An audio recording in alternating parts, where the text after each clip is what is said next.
Hello everybody and welcome once again to the Hospitality Maverick podcast with me, Michael Tingser. In today's podcast, we'll be talking with Alexander Shashou, the co-founder and president of Alice, a hospitality and operation and staff communication platform. We sat down with Alex to talk about tech in hospitality, the broader hotel sector and trends. So tune in and enjoy, folks.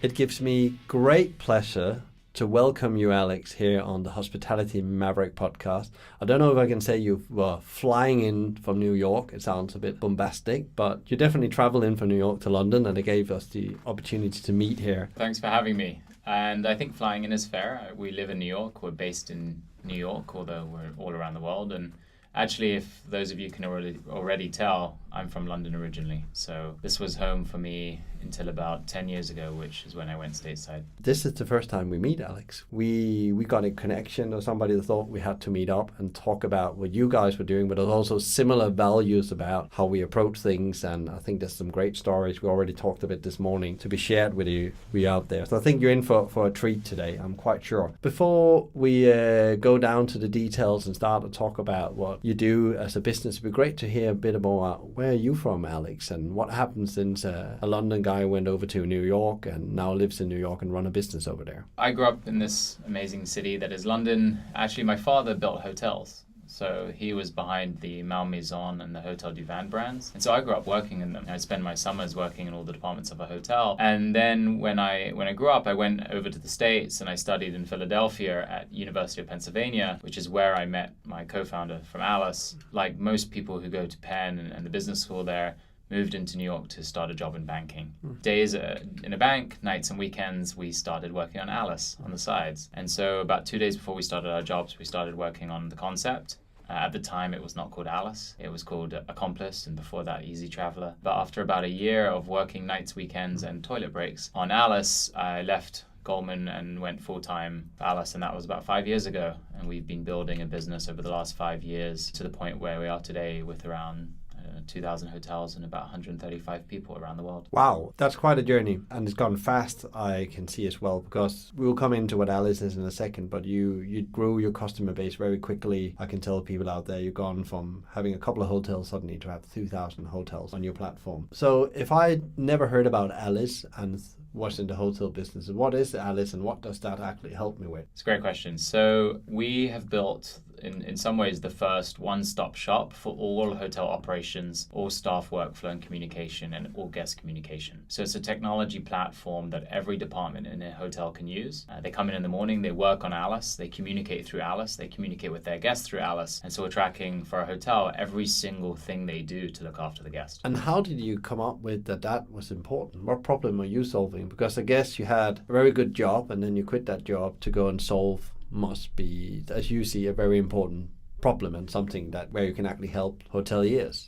To be totally honest, we figured it out as we went. So when we started Alice, the original idea was to build a guest app. And at the time, if you think 6 years ago, and it's amazing how quickly we've come as an industry and a world, but 6 years ago was really the time that apps started taking off. And people started doing what we call service on demand through apps. And so in New York, for example, everyone was ordering food through Seamless Web. Here it's maybe Deliveroo. Uber started growing up and Lyft, and it's really, everyone wanted to build an app and we were no different. And we thought, why don't we build an app for hotels that you could connect your guests and make requests? And that's what we did. We set out to do that. We raised funding from even the founders of Seamless Web, who then sold to Grubhub. What we realized as we were thinking about mobile for the guest is that to build a really good mobile experience for guests, it's not just about making the request. Really, guests had no issues making the request. It was about fulfilling the request. And so imagine if, for example, you're on Uber and you pressed for a car and then Uber sent you a message back saying, "Great, thank you so much. Keep looking out your window and maybe some point soon a car might arrive." You probably wouldn't use it or wouldn't use it very often. Whereas instead they connect you immediately to the driver. You get to watch the driver come to you. And so what they're really doing with an app is just connecting you into an infrastructure of service delivery. And so when we wanted to go into hotels and we were launching apps and thinking about how do you connect the guest to the hotel, you need something to connect to. And then as many hoteliers will know, most of their processes are offline. A hotel is a very offline industry, and so there was nothing to connect to. And so we were almost trying to build a guest solution in the absence of a staff infrastructure to support it. And so we had to pivot, and we had to actually realize this and shift into building a staff technology. And so in some ways, our mission has always been to improve the guest experience. Just at first, we thought the best way to do that was to build guest technology. And then we realized actually the best way to improve the guest experience was to build staff technology so that they could look after the guest. And it's funny now it comes around full circle, because now we've done that. Other guest technologies are starting to integrate into Alice through our API and realize what we had originally set out to do. So what you discovered in that journey is quite interesting, because you wanted to do something that was, as many technology has focusing on the either, workforce, the infrastructure in the business, or they've been focusing on the customers. And actually where you started was to create, a more smooth customer experience. And that's, you often do that to create more sales and better reviews and so on. But what you found out that actually the internal bit that had to support this experience wasn't there. It was an offline business. And I think in general, and when we think about the industry, I often call it sometimes, and maybe a bit harsh, but sometimes we are, compared to other industries, very slow adapters of technology and actually how we use it in our operation to get excellence in a way. And was that the same thing you saw when you went in and saw these customers' operations and function and how to deliver this great experience they wanted to achieve? Yeah, I think Ian Schrager said it best, which is that the hotel industry, it's almost as if we wish technology did not exist, and sat back and watched it happen around us, right? We watched, in some ways, the OTAs and other businesses build what the hotel industry should have built in the first place. And then in other ways, hotels got dealt a bad hand because there wasn't really great technology being built for them. Clunky user experiences, very difficult design, and so hotel staff have had very old technology to use. It definitely required a shift into thinking technology forward, and I think that shift is really happening now. When we started Alice, it was a matter of, well, why should I use technology? And now it's really a matter of when and how. And we realized this the hard way. I mean, we built an app and we had nothing to connect it to, so we put tablets at every department. And because the tablet is not where you do your work, if a guest made a request, it was almost impossible to realize it. If you're a housekeeper, you're cleaning rooms. If you're a room service, you're running up and down. You're not on that tablet to manage your own day. And so it's almost a disturbance to your day when a guest makes a request. We realized that to truly allow for a staff to be technology forward, they needed to do their own work through technology, and then you could allow the guest access to that. We noticed this also because actually when we started launching hotels, one of our first ever hotels was in Fort Lauderdale. I know many people in the UK might not know Fort Lauderdale, but it's a market that is very elderly. And so we're launching an app, and the staff are almost laughing at us. They're like, this is wonderful, but look around. No one's going to use it. And what happened was that we did get usage, but it wasn't from guests. It was actually from hotel staff pretending to be guests. And what they were doing, and when we asked them the human question of, why are you doing this? Why are you logging into the guest app and making a guest request for a guest? And they're like, well, it's a lot easier. If I do that, I don't have to write it down on a piece of paper. I can't forget about it. And when my shift ends, if I haven't completed it, I can just go home. The next person can come and look at the computer on Alice and see what's still outstanding. And so that's when we realized, wow, we should actually probably build technology that you can just put in the guest request for yourself from staff to staff. And that night, one of our developers built a button on the back end, and that button has become our entire business. So what you're doing more is facilitating communication within that infrastructure that wasn't there before. Absolutely. Our biggest competitor is a radio and pen and paper. That's very interesting, because often, reason for things not happening in a business, we all know that. And I know Harvard did a massive study when it comes to service business, where they say 80% of all implementation of new initiatives or day-to-day operation actually fails because of the lack of communication, or just bad channels of communication, or information doesn't come from the top and out to the front line so they really can utilize, and the same back again, because you need that info as a manager to make the right decisions, I guess, as well. Well, think about a hotel. A hotel's a mini city, right? Yeah. A hotel's not selling one product or one service. You have all of these departments that have to work in almost perfect harmony together to create that one guest experience, because the guest travels through your departments in many ways. Right? They interact with housekeeping and maintenance and front desk and concierge. And if you stitch that all together, that creates one emotional experience for them. Yet none of the communication processes in hotels are built for that. They're working across, as you just said, many different channels of communications. It's email, it's phone, it's in person. There's shifts, and it works differently nights and weekends. And so you've got this mini city that needs to come together. When we started, at least, the technology wasn't really built for that. It's very interesting. You're going into attacking an industry, first of all, slow adapters, but also very focused on margins, making the P&L run. What value do you add? Because I guess the question you always get is that, how are you going to add value to my P&L? You're going to be a cost center. So how are you going to double that cost center to be a benefit? A return of investment is going to be so big, I cannot say no to this solution. It's a great question. We get it all the time. And in fact, I would say the first adopters of Alice were really the innovators. They were the ones who realized that, yes, it's a cost center, but so is everything else we're doing. I mean, hiring your staff, giving them the tools they need to do their job is part of the role. Right? If you're going to hire staff and train them and you're not going to give them the tools they need to do their job today, then what's the point in having them in the first place? Yes, it's a cost center, but then you look at an industry that is the hotel industry, and unfortunately, and I say this as a hotelier and as someone who loves hotels, I think we're failing. I think we're failing to deliver good hospitality today, and the numbers back that up. Our customer satisfaction ranking as an industry is 78 out of 100. Petrol stations have higher satisfaction ranking, and that's because the definition of what it means to deliver good hospitality today has shifted, right? The definition has shifted because of consumer technology, because Uber knows your name when you get in the car and Domino's delivers pizza with transparency, and yet you walk into a hotel, no one knows your name. They can't really give you any transparency or control into your experience. Yes, it's a cost center, but at the end of the day, we'd like to consider it a necessary one, right? You're already doing all this. Why not do it better? Why not look after your guest better? Why not understand what your guest is doing with you, right? We're so focused on the booking and so focused on the P&L at the end.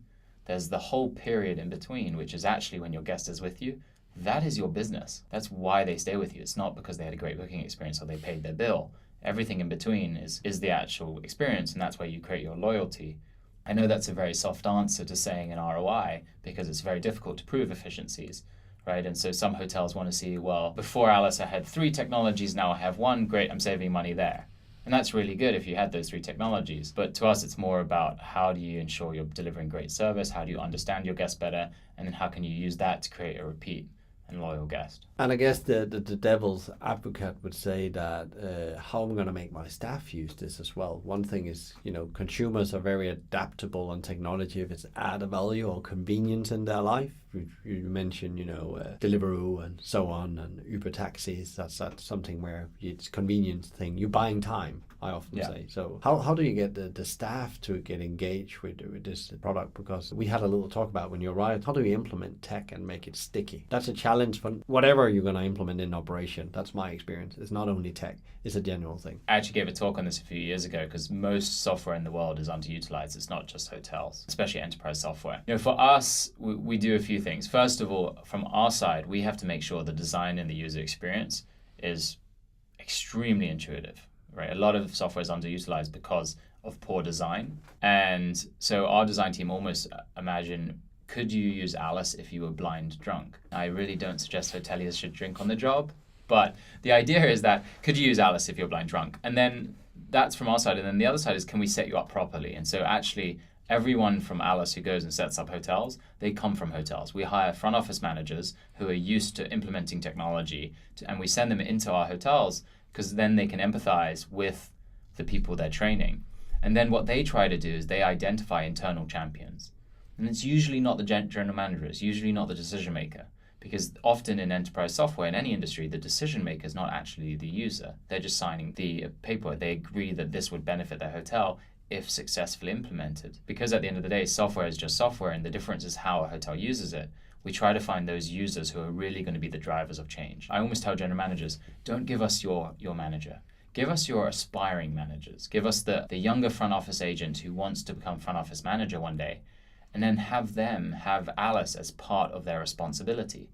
Because at the end of the day, technology is almost replacing what would have been 10 years ago, just a different hire. So if you hire someone, you're going to manage them, you're going to train them, they're going to have performance reviews. Why not give technology the same? You're hiring us, give us performance reviews, give us a manager, and that way you actually take over and own the technology you're running, and you have a much better chance of actually it being successful. When you look at your platform, there's a number of different things the platform can do, and you already mentioned a couple of them. Would the typical hotel operation go in and launch all of them? Or would they say there's some core specific that really is relevant for our business, or would you help them identify where the big gaps are and opportunities are for them? At the end of the day, we have multiple modules, but at its core, we have really two bases. We have the front of house and your back of house, right? So your front of house would be your concierge, your front desk, your guest experience tools, and your back of house will be your service delivery, your efficiency, your maintenance tools. Usually a hotel's coming to us for one or the other. About 85% of our hotels realize that we do both and walk away with both.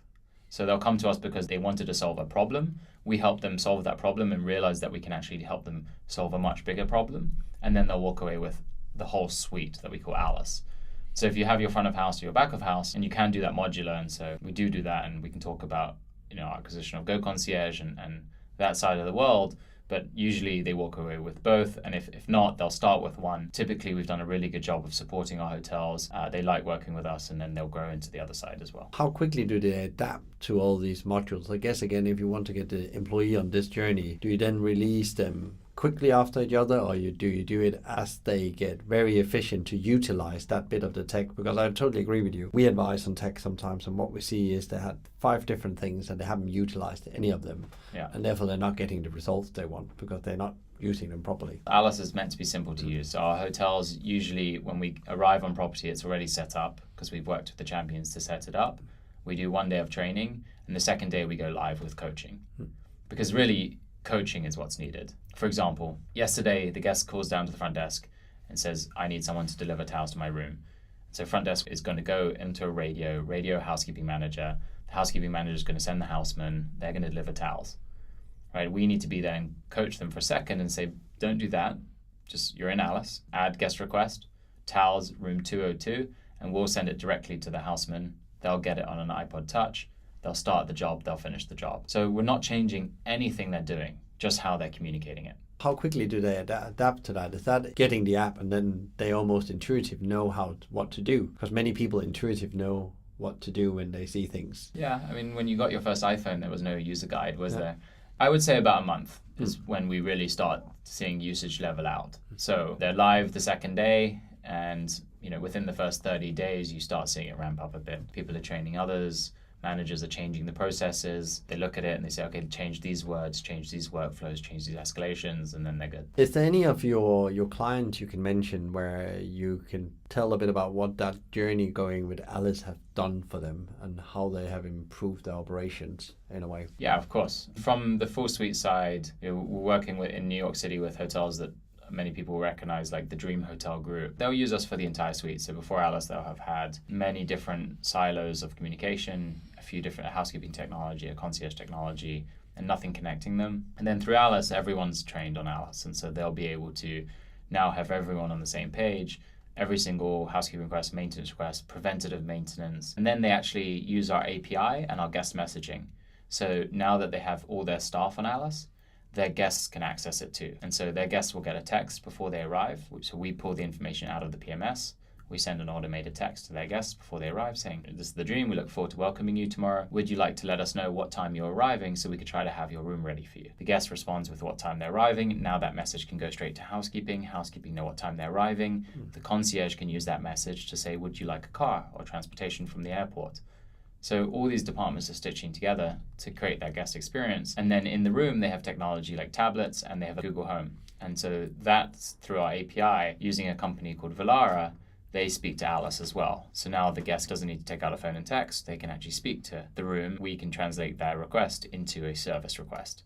And so everything's connected from the guest in room to the guest pre-arrival and on their own phone, to the front desk and concierge who are stood behind a computer, to the housekeeping and maintenance who are on a device and are looking after the guest. What is the vision with Alice? Where are you going to go? Because you're already now, you mentioned New York, you're in the US, you are in London and other European places. And I think you mentioned when we started out this morning that you're going global in a way. So how big is the business? Where are you operating? We've been doing it 5 years, but really only last year and a half is where we've really hit that propulsion, because it takes a few years to build the foundation. We've built quite a big piece of tech. I look back about a year and a half ago, when we started Alice, we raised a seed round, we raised a Series A, and then for our B, we did something quite different. We actually, instead of going out and raising what would have probably been around a $15 million round and the point of a Series B, if you're not in startups, you do your seed, you do Series A, and then your Series B, and you might have said to investors, okay, if you give us 15 million, we'll try to grow by 1,000 hotels, we'll try to become profitable, and you continue that story. We actually saw an opportunity to accelerate that because one of our biggest competitors was up for sale on the market, and they were Go Concierge. And so instead of raising the 15 million, we raised slightly more, and we ended up acquiring one of our competitors. And what they did is they did concierge-only technology. So they were one of those department-specific siloed systems. Amazing technology for the concierge. They'd spent 17 years becoming the world leader, and they had about 1,000 hotels around the world providing just the concierge side of the business. And so after acquiring them and working with their team, what we've done is we've moved, and it's in the process of finishing that, moved all of their customers from Go Concierge into Alice Concierge. So that required building what we call parity, so that Alice Concierge has the same functionality as Go Concierge. And we're moving all of their customers onto Alice Concierge, and we're sunsetting Go Concierge, so that we'll have everyone on the same platform. So with that, with our own organic growth, we've kind of in the last year and a half gone from having about 300 hotels and 40 people to now about 2,000 hotels and 135 people. And we're hiring another 30 people. And so it's been amazing to see. If you've been at Alice for 4 years, 5 years, 3 years, it's almost crazy what's happened in the last year and a half, and it's been really inspiring, and it's been really fun. And now, which is your question, what is the vision? Well, we'd like to keep going, and we'd like to keep building the operations platform for an industry that doesn't have one. And so this year, if last year was the year of concierge, this year is the year of housekeeping. We are spending hours and hours and hours with housekeeping departments, with housekeeping managers, understanding how do you assign rooms, why does it take 2 to 3 hours in the morning to figure out who's going to be in which rooms, how do you react in real time when VIPs arrive and rooms don't check out or do check out, how can you clean rooms quicker? It's a huge cost center for hotel housekeeping. So, even small things like, should 2 housekeepers work together on a room? I mean, if you made a bed, and I forget if you're married, I'm married. If I make my bed, great. It's a lot quicker when I make it with my wife than when I make it alone. Yet housekeeping works in one housekeeper at a time in a room. And so those types of questions. And so that will complete our platform. That will mean we work with every department. And then after that, what we'd like to think about is, how do all those departments connect together? How does AI play in? How do rules play in? Let's say for every input, what are the outputs? And what I mean by that very physically is, let's say a concierge books dinner. Why doesn't housekeeping know to turn down the room at that time? Let's say we have messaging. Hotels and Alice are starting to message their guests saying, would you like to opt out of housekeeping? And in turn, we'll give you loyalty points.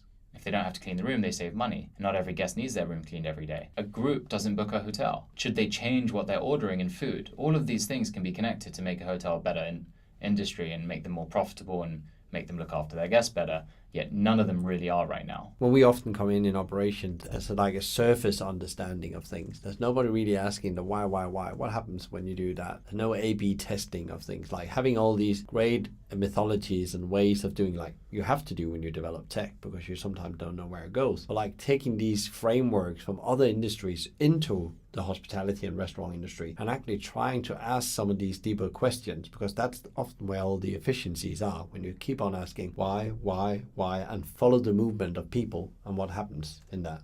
I think that's very interesting approach, and you're actually investing in that, and you're having a focus area for each year. I can hear you said you was concierge last year, now it's housekeeping. It's a very interesting way, and I think there's a lot of business, not only in restaurant hospitality, can learn a lot about that, really understand how they move things within their business. Yeah. The best way to do that is not through Alice. The best way to do that is to allow your staff to do that. At the end of the day, it's the people who are there every day that see this, and if you give them the autonomy and the purpose to do it, they're going to change your business. Yeah. I imagine that, general manager is really busy, but I can imagine how powerful your front office staff, your back of house staff, your aspiring managers could be in changing your entire business. Yeah, you have to give them permission to operate, I often say. Yes. And for people out there that want to go more into that subject, there's a great book out there called Turn Around the Ship. Have a read in that, then you will understand it better. So growing a business in that speed, and thereby a culture, could come from the hotel world. Have you taken anything into that when you grew this business, even though it's a tech business? Actually, our first value at Alice is be hospitable. And it seems obvious, but remember, we're working with Eastern European developers. And so what does it mean for them to be hospitable too? And so at Alice, that's actually the most fun I've had, is building the company. I love the industry. I speak a lot, but actually most of my satisfaction comes from building our team and how we work together. And so we've done some quirky and some fun things to do that. So for example, we started a book club. Before you think of it as any book club like you might have been part of with your parents, our book club was built around this idea of collective learning. So we took the approach in building Alice that humbly, everything we're doing has been solved. There's nothing unique about Alice. And what I mean by that, this is true of every company in the world, including yours, is that you have to hire people, you have to sell things, you have to build product, you have to look after customers. All of these principles have been figured out before. And so our book club took the form of we would read a book as a group that fit a problem we were trying to solve as the company. So for example, we needed to hire lots of people. So we read a book called Who on hiring. Obviously assume not everyone's going to have time to read the book. A lot do, but you have to come to the session. And the first half of the session is, if you weren't able to read the book, here's what you missed. And the second half of the session, which is the most important half and the most impactful half, is from that, what do you want to apply to how we build Alice? And so our hiring process is built off a book called Who. So if anyone applies for a job at Alice, read Who, you'll have a very successful hiring process. Our sales process is Crossing the Chasm and Sandler. We read Good to Great, Essentialism. And then we wrote about this in TechCrunch, and a lot of the authors saw it, and they reached out to us and they started offering to speak at Alice. And so we started a speaker series. And so we started this culture of learning. It created a vernacular that only big companies have. We throw out red flags because that's what Pixar does when we start seeing things that maybe we should talk about. And it created this culture of collective learning as a company. And then from that, we created a set of values, and we kind of just really wanted to build a company that people liked working for, because at the end of the day, if people like working for us, I think that will spill over into our customers liking working with us. And I can proudly say as a result that in the last 6 years, I've only ever had 3 people leave Alice. And that's rare. And that kind of turnover, by the way, is a huge cost saving as well. It saves us, it gives people context. We've got a team that's been here for a long time, and that resonates with our customers now. And I guess also it makes it easier when you have to go out and attract new people, because that's a very positive story. I would say that's probably an insane, even in tech, I guess that's really good. If you talk about turnover rate in hospitality and hotels, we talk maybe 40 when it goes really well and 120 when it's really bad, or even more, especially in London. Is there anything that could be applied to, the industry as well for Absolutely. operators? And you see it. I really, truly believe you see it in the boutique hotels, because they have that almost small company focus on their staff. It's from a book called Drive, one of our books, Daniel Pinkham, which is people are not driven by money. And I'll get to that in a second. There's a baseline there. People are driven by autonomy, mastery, and purpose, right? So first, if you pay people fairly, that takes money out of the equation. And then you need to give people autonomy, which is the ability to do the job, to take their own control of the job. Mastery, so they can become experts in the job. And I think hotels do a good job of that. If you think about promotions in hotels, there's always upward mobility. They always look from within. And then maybe the hardest one, which is purpose. Like, how aligned are you to what the brand is trying to do, what the mission of the hotel is, which is maybe very difficult if you think about the back of house and a very repetitive job. But if you can solve that, then you're going to have a great culture and a very aligned workforce, and that will feed through to your guests. And so at Alice, for example, we don't do bonuses, and a lot of people will get surprised by that. But a lot of our team came from finance, where they have a bonus culture, and they saw it ruin companies, ruin people. They'd work for extra hard 1 month of the year. It'd turn into an I versus a we culture.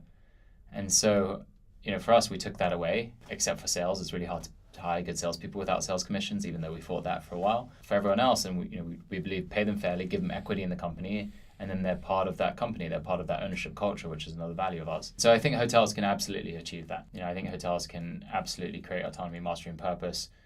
Go off script, as we talked about a second ago, and let their staff look after their guests in ways they see fit. So what you're saying as well is what we preach as well here at Hospitality Mavericks, is actually give that front line the empowerment to do the job, actually make it autonomous, as you say. Absolutely. But also give them a very good idea why they're here. Because often there's great stories within these businesses, but we're so busy in this industry, busy in putting out fire, the founders suddenly forget to tell that story. Mm-hmm. And your business as it grows becomes faceless, I often call it. So why I'm employed here, I can go and work for that other hotel over there or that restaurant over there. It's the same pay, and it's just something new, or maybe I get that promotion I was looking for. But often if there's not that purpose as well. And also the last thing, where actually many complicated, they call it employee experience and stuff like that, but actually just make work.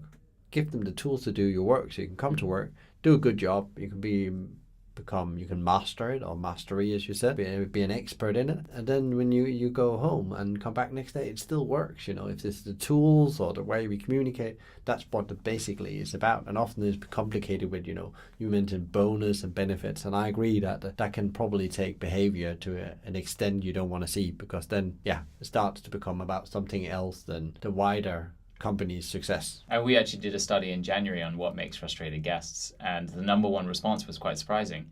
It was unfriendly staff. And why that was surprising is you've worked in hotels.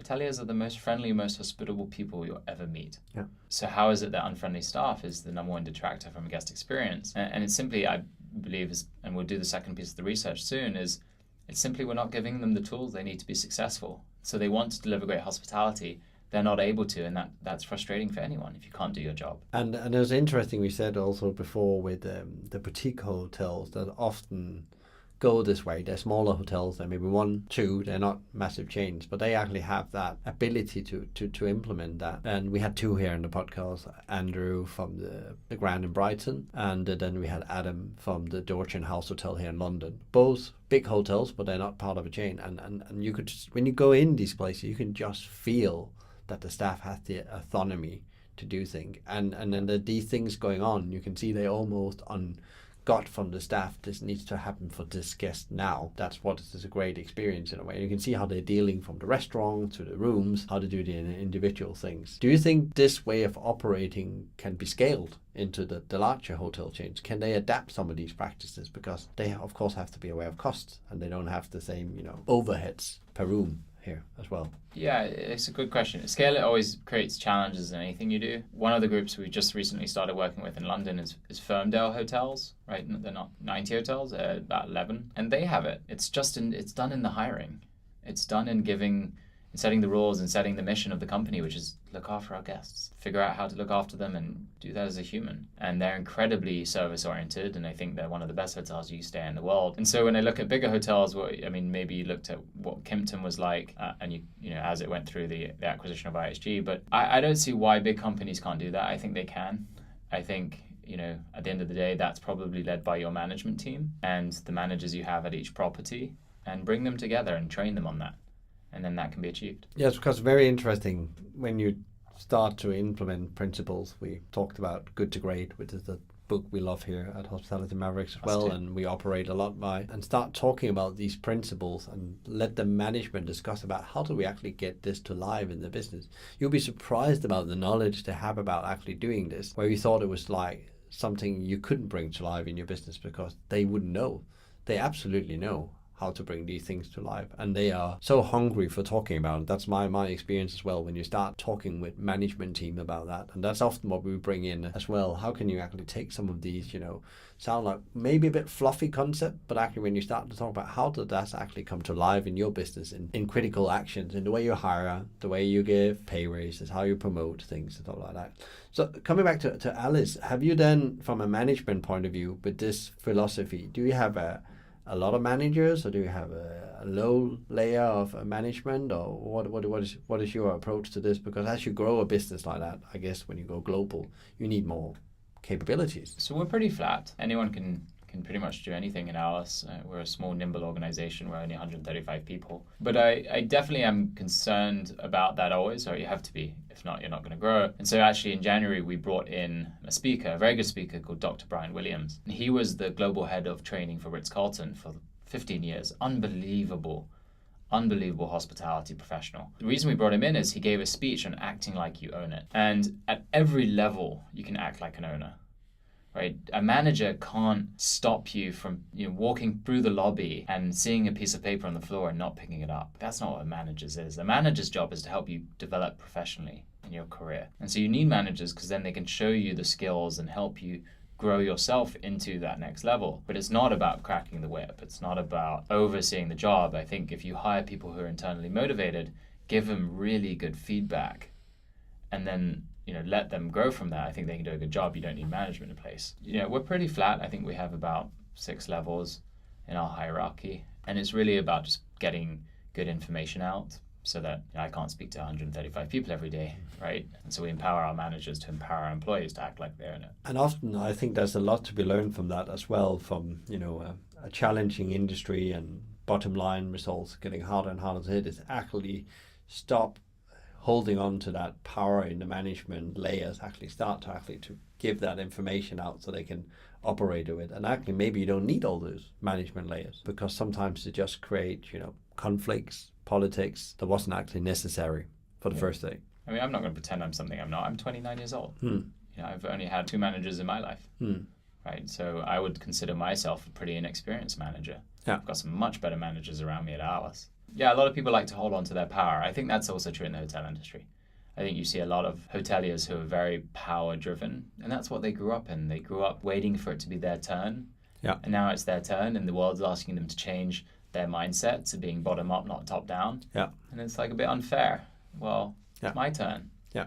But if you have that mentality, you're not going to be successful. The world has gone on, and often I take the evolution of industries of the world, and I think that a lot of companies have gone on and operate in a more empowering way, but the industry as a whole sometimes are a bit stuck in the industrial mindset of how to managing workforce and general the business and how we approach things. We're very clever at finding ways. When we're in problems, we'll find ways and survive, but we never actually start thinking out of the box. How are we going to actually move into the next paradigm of how to operate and lead and manage our businesses? All about changing mindset, right? Yeah. Exactly. Change is one of the harder things, easy to talk about, but always starts with you as an individual. Where do you see the industry going? Because especially in the UK, the US, and Australia as well, I know that the very big continent, there's been some talk about things not going that well. And of course here in the UK, we have political situation around that. We're not going to dive into that. That actually spice that up as well. But in general, we are hit right now what I call the perfect storm. Not enough staff, rising cost, tech we need to adapt and be part of. We've already talked a lot about here on the podcast. And then you have the economic environment as well. Where do you see the industry is heading the next 5 years? And it looks, for many people when they talk about it, it can become a bit dark. I don't think so. I think, look, we'll speak to the technology side because that's what we know. There are going to be better people who can speak to everyone about finance and economics. I think we have seen a lot of incredible change in the hotel industry. Yes, it was reactive. Yes, it was looking at Airbnb and alternative accommodation and realizing that, holy shit, change is needed. But since then, I think the hotel industry has done a really good job. You see all these types of new hotel products, right? From Equinox Hotels opening up a hotel that's built around lifestyle and gyms, to even West Elm around furniture. You're starting to see hotels diversify their portfolios, I see hotel groups offering apartments. So we work with Nordic Choice in the Nordics. They're one of the largest apartment owners in the country because they recognize that, yes, you might travel to them for business, but what if then you want to take a holiday with your family? That hotel might not be the right fit. What if we could give you the same in an apartment with the same services? So I think our hotels is expanding, and I think technology is allowing that. And it's all coming through a shift. And so we often tell a story around Domino's Pizza. And we tell the story because sometimes it's easy to look at these new examples and say, well, they didn't exist before, so it's so easy for them to adopt technology because they didn't exist before. They didn't have all the processes, so it's a lot easier for the disruptors to come in, and it leaves the incumbents difficult. But there are a lot of stories of incumbent businesses, for example, like the Times, who went online, right, to show you that you can do technology. And so Domino's Pizza was a company that was doing phenomenally well, right? In the 1999, one of the first companies in the world that let you order pizza online, went public, I think, in 2004. I mean, literally off to the races. But then really only 3 years later, they were struggling. Their share price had gone down to $2. The pizza tasted stale. And they brought in a new CEO. And what that CEO did, he revolutionized the whole company. But what he did is he didn't change much about Domino's. What he simply changed was their mindset. And he asked them, what business are we in? And at the time, those who worked at Domino's thought they were in the pizza making business. And he helped them realize, actually, we're not in the pizza making business, but we're in the pizza delivery business. And that one shift from making to delivery changed their entire mindset. Because when you think about delivery, you start thinking about how you purchase it, how you eat it, what the wait time's like, how it's delivered, who delivers it. And while pizza making hasn't changed that much through technology, the actual delivery has, right? How you order, how it's delivered, all of that has changed. And so we try to help our hoteliers realize that as they see themselves in the future, try to think a little bit less about the bed business. And you're not in the bed selling business, but what does the delivery of service look like for you? And what is the delivery of that experience? How are your guests interacting with you? How are you delivering them the services? How are your services connecting? And that will change your entire mindset. And that can only be really achieved through technology. And then I think you have a very bright future, right? If you think about even Amazon don't really change what we buy in the world. It's not what we say about Amazon. It's not the products they sell. It's how they deliver it, right? When we think about FedEx versus the Royal Mail, with one, you get to track your package all the way through. With the other, you put a letter in a box and hope to God it arrives. And if it doesn't, good luck finding it. And so when we think about the hotel industry, we think it has a very bright future. There are tons of new products coming online every year. People still love hotels, love staying in them. Of all the jobs in the future that are being replaced by robotics, I think 1 in 5 jobs will be created by the travel industry. It's a human industry. People are there to welcome you. Humans deliver hospitality. They just need a good technology foundation underneath them to allow them to do that. So what you're saying is that we are in a maturity phase in a way to adapt to the new world order in a way. Absolutely. Yeah. So why is the name Alice actually? Because I wanted to cover that before we end the conversation. Yeah. People here are probably thinking, who the fuck is Alice after the 1970s show or song? When we started Alice, we realized we were giving people a technology that would be like a person, right? So we wanted to humanize it. And so we looked into all these service names. And Alice was the housekeeper from the Brady Bunch, which was a popular show in America. Her job was to make the whole family run on time, right? She kept the family organized. She helped them operate as a family. And so when we said Alice, I think a friend of ours literally that minute said, a life-improving customer experience. So there was our name, there was our acronym, and we loved it. It stuck. Oh, that's a very good angle on it. Is there anything in Alice that is on the roadmap where you can talk about saying this is the next big feature or improvement you're going to do with the product in to help the industry come out of this, challenging era it is in right now? With all I just said about technology, what guests really want is to feel recognized and personalized. If a hotel business wants to thrive, it wants to become less of a commodity. It wants to become differentiated. And the way to do that is to recognize your guests, right? Right now, I think it's very easy to use Alice to do that, but it takes a lot of initiative. If I'm a manager on a hotel that's using Alice, I can look into Alice and I can look up my guests and I see what did they do yesterday, what did they complain about, where are they eating dinner, did we book them shows, did they ask for housekeeping, do they want extra pillows? But it takes a lot of my own initiative to do that. I think once we finish housekeeping, we'll have the whole platform. Every interaction with the guest will run through Alice, and then we're going to build a profile on top that will help you do that. So here's what you should know about your guest. And here's what we've seen them do with you. Here's what you've done well with them. Here's what you've done poorly, so that you can just recognize them, personalize that conversation. It's not less simple than simply going up to them saying, hey, I saw you had dinner last night at Cicconi's. How was it? Mm-hmm. Did you have a good experience? Is there somewhere else we can recommend similar to you? They feel recognized, and that little piece of personalization, I think, can really help hoteliers recognize their guests, and guests feel a little bit more like they're at home. And it's quite interesting because recently we had Camilla Sitwell on the podcast. She just wrote a book that's called Bespoke, and it's about the hotel and restaurant industry, about personalization, about that we actually need to embrace this change that's there because people want bespoke drinks, bespoke food, bespoke hotel experience, bespoke pillows and stuff like that. So she wrote this book about how do you actually take your business on that journey. And there's a mind shift change again, coming back to a domino example. It's a great example about suddenly we are not in, just in the bed business. We are in the experience business. That will change dramatically about what you're about in a way. And she mentioned the same, that there's such a need for an industry and such an opportunity for revenue growth because you can only save as much. I normally call squeeze the lemon. You can only squeeze so much as you can, because then your operation starts to die or your business dies. So what you can boost is actually your top line, and you can do that actually by taking a totally different approach to the experience. I think you're spot on with that, and that fits really well in with Camilla Preach as well, and what we believe in as well. It's not about actually always trying to save cost in difficult times. You need to stop the cost running, but then you need to, what do I spend my money on to create the thing that guest really cares about? And the personal experience is that's probably, and the individual bespoke solutions are probably the way forward. Well, then you can start thinking about repeat and lifetime value, right? So now it's not just squeezing that lemon out of one trip, but stitching together multiple trips. And today your guests sell to your other guests. So if I had a great experience at your hotel, I'm going to tell my family and my friends, and they're going to come back. So now my lifetime value is even higher. And personalization can be simple. People overthink it sometimes. Coca-Cola ran a campaign in 2015, if you remember it, where they put people's names on Coke cans. Yeah.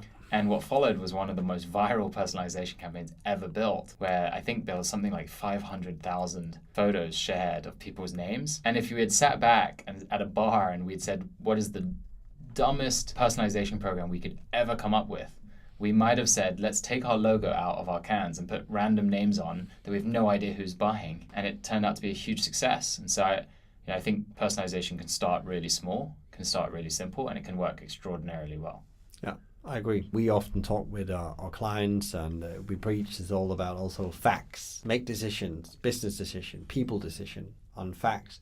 And I guess we didn't touch on that when we talked about Alex before, but I guess Alex can help you as well, getting a much better picture of what's going on in your organization as well, than the behaviors that's leading to the either right results or wrong results. Yeah, and it's not meant to be a sales pitch analysis. Like, anyone can do this. Any technology has the ability, because it's on technology, that it's reportable. So you can go in and look at what are the facts, what did take place yesterday, what has this guest done with us, which of my staff are delivering quicker, which are delivering slower, are we getting a lot of the same complaints, are we getting different complaints? And the same with Alice, anything we do, if it's not provable, if you can't actually define what success looks like and then prove it through a quantifiable metric, then you're not going to be able to improve. And I often say it's like you can't see if you're winning the game in a way. And then often it's understanding what actually drives those results, because often we look at either sales or the bottom line of the P&L or different cost centers, but they all, they are lack indicators that we talk.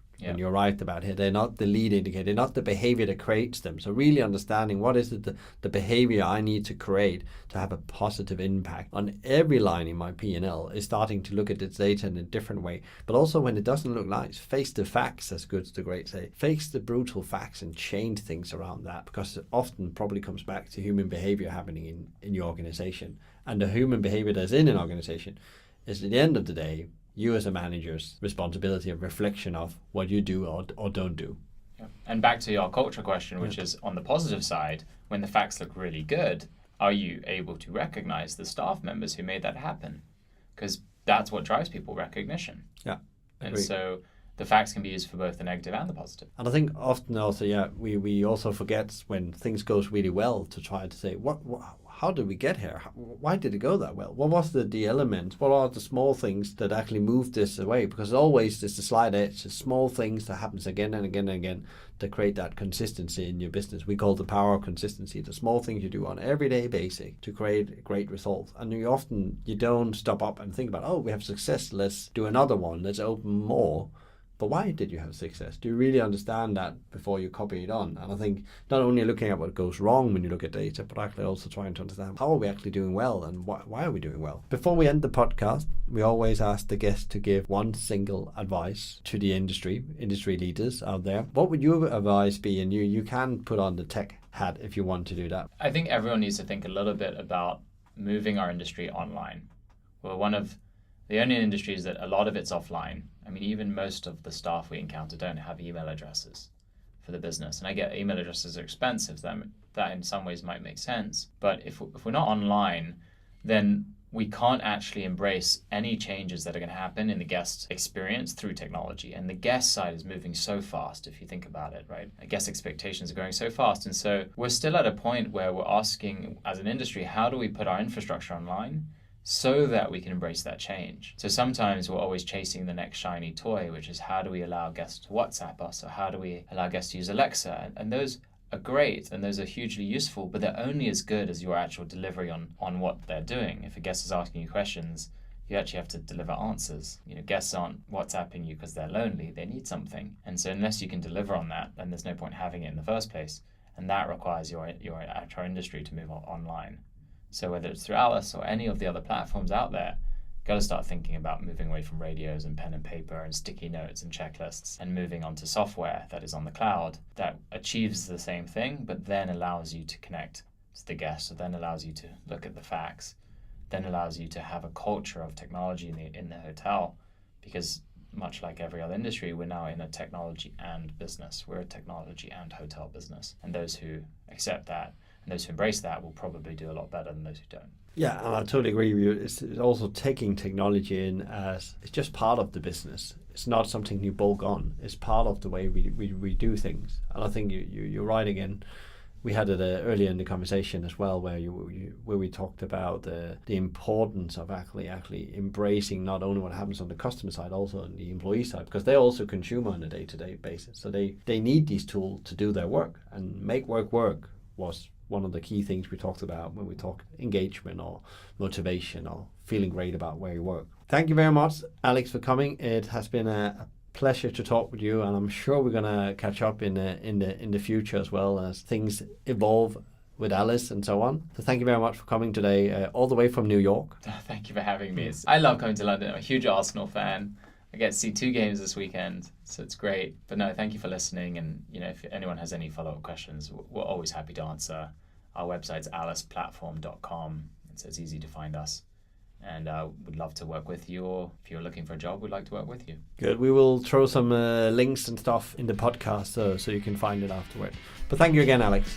Thank you, Alex, for sharing your story and insights on tech in hospitality. If you enjoyed today's podcast, please rate, review, like, and share. Big thank you to Let's Talk Video Production for helping us making these podcasts possible. We hope you enjoyed today's podcast with me, Michael Tingsager. Tune in next time for another industry interview, and in the meantime, find out more about us at hospitalitymavericks.com. Thanks for listening, and be Maverick.